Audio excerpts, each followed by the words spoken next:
Today is Thursday, December 10th, and this is the Morning Breach with Scott Davis.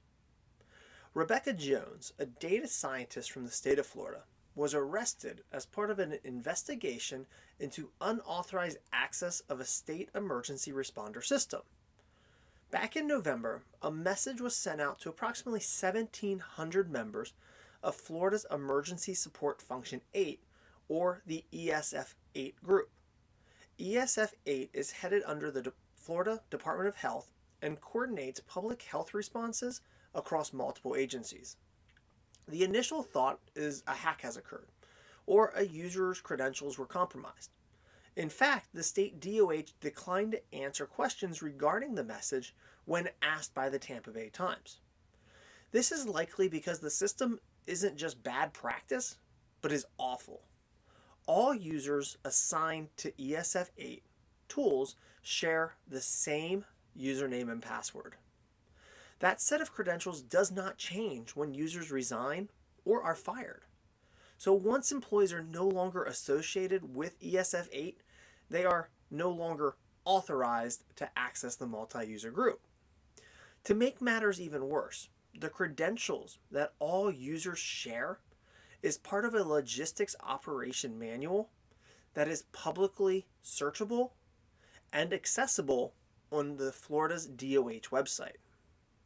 So this is a critical conversation because I have seen many organizations and even IT firms use standardized passwords that may or may not get reset upon employee departures. Now, ethically, those credentials would be secure, but let's be honest. It is the organization's responsibility of security to ensure that those passwords that may be compromised are reset even when believed the risk is only low. I've worked in IT long enough to know people at multiple consulting firms that have left and joined others, and if a situation arises that you're trying to access a system that was once managed by that other firm, they still remember what that password was. If it's a password that you use to secure a system across all of your clients, or if it's a system that you don't want to pay for more users, so you try to share credentials to try to pay less, in today's world of security and accessing of data, the expense is nothing compared to the expense of handling a breach when that information has been compromised. So every employee departure should result in a review of the password compromise risk. It should also include a review of your wireless network pre-shared keys as well. Because the last thing you want is that now ex-employee connecting to your network from outside the office building when no one's there, or even when someone is there. The other side here is, would this classify as a hack? I personally believe it's the organization's responsibility to lock out former employees. When an employee becomes an ex-employee, you could ask them to sign an exit contract which outlines they are not to attempt to log into any systems using credentials that were provided by said company, but they could refuse to sign that, and you're already firing them. The best thing to do, again, is to ensure you keep track of who has access to what, and when they depart, go through that list and ensure they are unable to log in. So just because I say I don't consider that to be a hack, because there was no real hack made, it is still a legal question and a legal issue because technically that person no longer is authorized to access said systems. So there is legal recourse even though it may not be a cyber attack or a hack because they were provided those credentials. So just because you're provided the credentials doesn't mean it's not, legal or ethical to access a system after a departure. Earlier this month, Microsoft put out a major update notice for Microsoft Teams. If you want to read it at home, it's MC228482, which states that beginning on February 8th, 2021, Microsoft will enable guest access in Microsoft Teams by default unless you've already explicitly disabled guest access.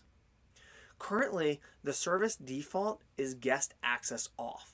So unless you log in and confirm that the guest access setting is set to off instead of service default, you may be at risk.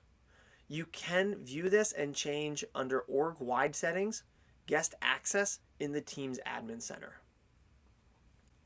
FireEye, a top cybersecurity firm, announced it was hacked by a nation state, which made off with tools that could be used to mount new attacks around the globe.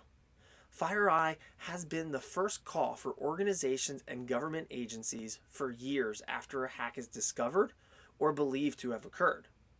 The tools stolen replicate the most sophisticated hacking tools in the world, which FireEye would use with permission from a client to identify and locate vulnerabilities within their systems. The cyber attack on FireEye was targeted, but many of the attacks on organizations around the world are started with a working phishing campaign, a found password and username in the dark web, or an open port and vulnerability on the web. Cybersecurity has to be part of your organization's plan moving forward in 2021. And if it's not, message us privately or comment on this post and let us schedule a quick call to discuss security for your organization. The managed IT services provider NetGain Technologies was forced to take some of its data centers offline following a ransomware attack on November 24th. The Minnesota-based company claims that it took the servers offline to contain the threat as part of its proactive measures. Clients of NetGain have reported that the attack targeted the data center operators' domain controllers, which manage thousands of servers. And to ensure the attack didn't go beyond that is why NetGain, took those servers offline. But otherwise, NetGain is not disclosing a lot of information publicly related to the attack yet. Chances are they want to finish the investigation and know exactly what happened before they give too much public information. The Allegheny Health Network, including UPMC Children's Hospital, disclosed that it had data breached as part of the Blackbaud ransomware attack from earlier this year. If you're using Blackbaud software, chances are you have also had data breached.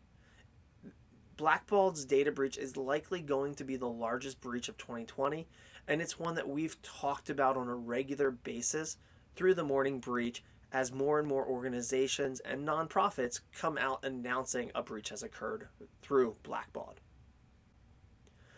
Verta4, an insurance company, legally purchased driver's license records from Texas and has now admitted that that data was accidentally posted online. This includes vehicle identification numbers, the type of car, color, make and model, driver's license numbers, addresses, name, and even if the person owes money. When selling or giving access to your data, you have to be certain that the said data will be safe and secure. On our website, you can find a data security vendor form that you should download and have all of your vendors complete. If they breach your data, it is still your responsibility to tell your customers of the breach and ultimately cover any expenses associated with it. That's today's episode of The Morning Breach. Please join us again next Tuesday for the next episode. If you've learned something new by watching this, please take a second, like and share the video. If you want to see more episodes of The Morning Breach or find useful resources in helping you secure your organization, please visit themorningbreach.com and follow along with us on Facebook and LinkedIn. As always, thanks for watching and have a great weekend.